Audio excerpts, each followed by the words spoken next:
জি madam. কিসের শব্দ রে? জানি না তো ম্যাডাম, মনে হয় আপামনি রুমে। কাজল, কাজল, কাজল, কাজল।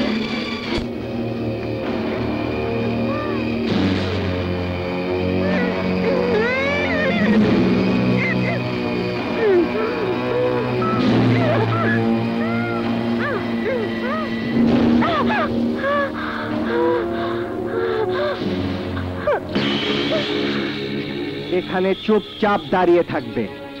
এখান থেকে তুমি পালিয়ে যেতেও পারবে না, আর পালানোর চেষ্টাও করবে না। আমি তোমার কাছে কি অন্যায় করেছি? আমি তোমার কি ক্ষতি করেছি? তোমার সাথে আমার কিসের শত্রুতা? কেন তুমি আমাকে তুলে এনেছো? আমি আমার কাজের কৈফিয়ত কাউকে দেই না। আমার প্রয়োজনেই তোমাকে আমি তুলে এনেছি। আমাকে তুমি আমার বাড়িতে যেতে দাও। আমি তোমার পায়ে ধরছি, আমাকে এখান থেকে যেতে দাও, যেতে দাও, আমাকে যেতে না। দাও ভাইয়া। ভাইয়া বলে দেখে তুমি আমাকে দুর্বল করতে পারবে না। যার জন্য আমি তোমাকে অপহরণ করেছি, সে এলে তার হাতে আমি তোমাকে তুলে দেব। আর একটাও প্রশ্ন করবে না। কেন করবো না? তুমিও তো কোনো মায়ের ছেলে, তুমিও তো আমারই মতো এক বোনের ভাই। আমি যদি সত্যি তোমার বোন হতাম, তোমার সাথে আমার যদি রক্তের কোনো বন্ধন থাকতো, তাহলে তুমি নিশ্চয়ই সে রক্তের বন্ধনকে অস্বীকার করে তোমার নিজের বোনকে অন্যের হাতে তুলে দিতে পারতে না। আমি নিরুপায়। এই মুহূর্তে এছাড়া আমার আর কোনো উপায় নেই। আসলে তুই একটা অমানুষ, তুই একটা জানোয়ার, তুই একটা পশু।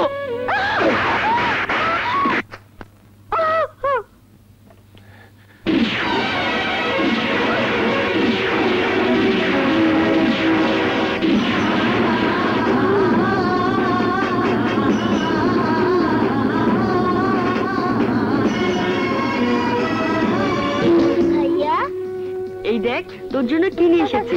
এই লকেটে তোর আর আমার ছবি আছে।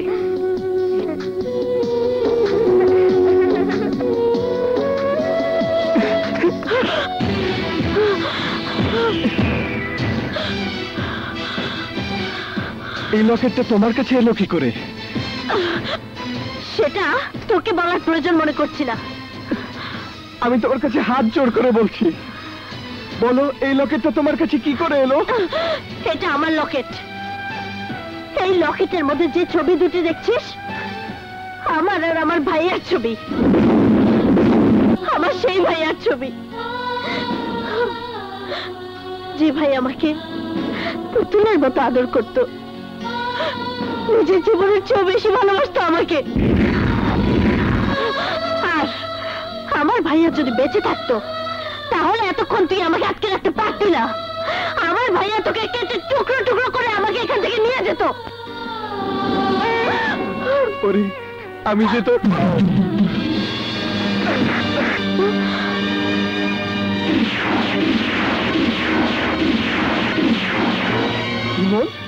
তুই?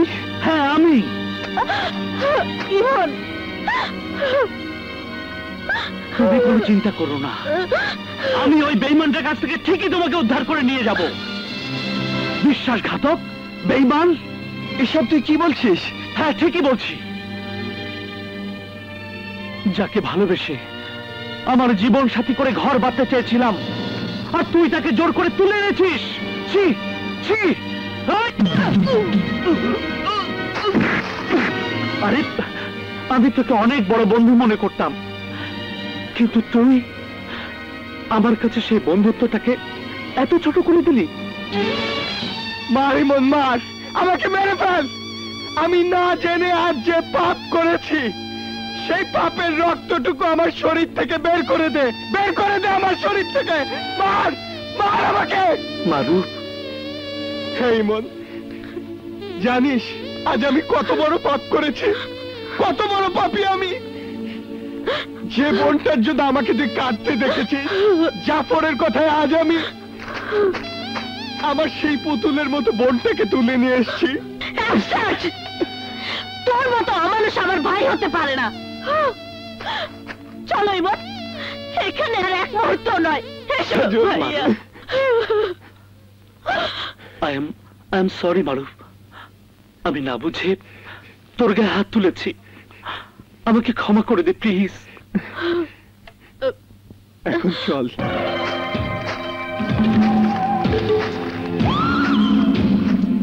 বাহ বাহ, বড়ই নাটকীয় দৃশ্য, কিন্তু এই দৃশ্যটা তোদের জন্য আনন্দের হলেও আমার জন্য খুবই কষ্টের, খুবই বেদনার।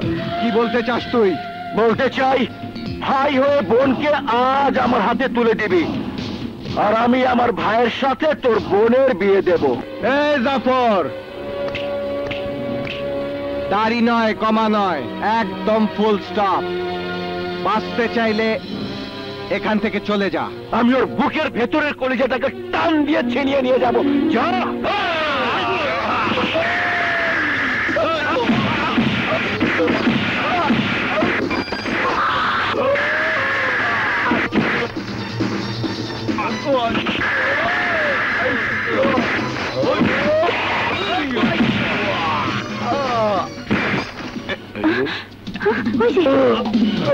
তুই তোমার কাছে দেখাও, যাও যাও।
ভেঙে দিস না, কেমন হলো, কেমন হলো গা?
তোর জন্য আমি আমার স্ত্রী সন্তানকে হারিয়েছি, তোর জন্য আমি জেল খেটেছি। হারামির বাচ্চা, তুই আজ আমার হাত থেকে আর বাঁচতে পারবি না।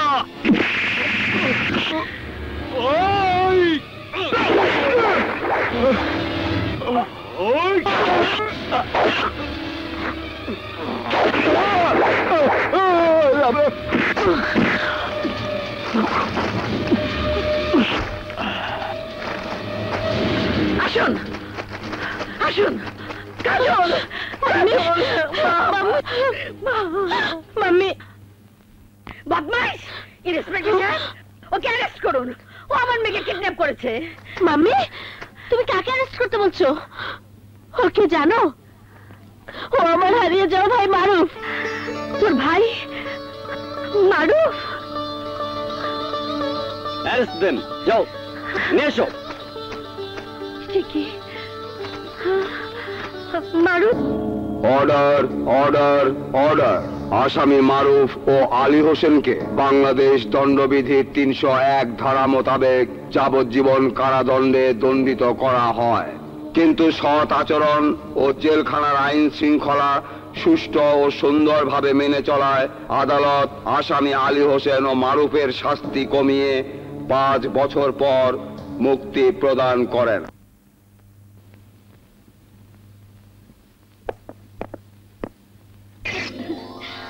ভাইয়া এই নিন। ধরুন বিআই সাহেব। ভাইয়া ভাইয়া বুবু